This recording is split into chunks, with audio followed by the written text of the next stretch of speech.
Bilis talaga ng araw. Parang kailan lang mga kabusan. Dati iniwan ko ang baby namin sa Pinas 3 linggo. Ngayon malapit na mag-isang taon.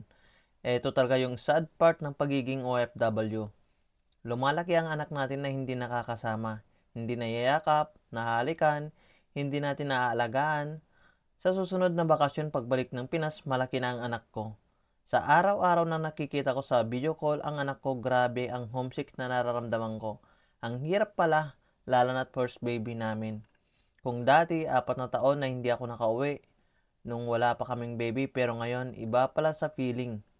Kahit kaano ka pala kalakas, katatag, pero pagdating sa anak o baby, lumalambot o pinanghihinaan ka pala. Ito lagi yung namimiss ko, makarga ang baby namin, makita, matuklasan ang mga pagbabago sa kanya habang lumalaki siya.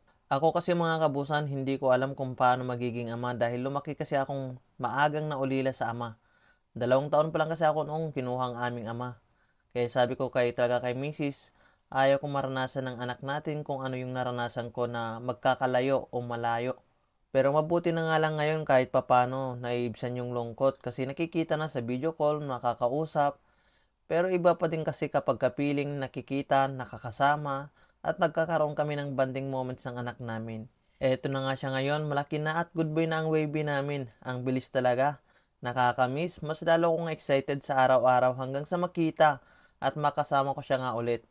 Pero habang excited ako, mas bumabagal naman matapos ang isang araw, isang linggo, isang buwan. Sa mga kapwa ko OFW, saludo ako sa inyong lahat sa kabila ng sakripisyo nyo para sa pamilya.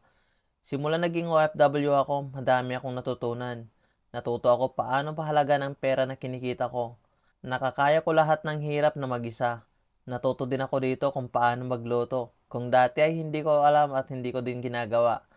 Natuto kong alagaan ang sarili ko habang may sakit.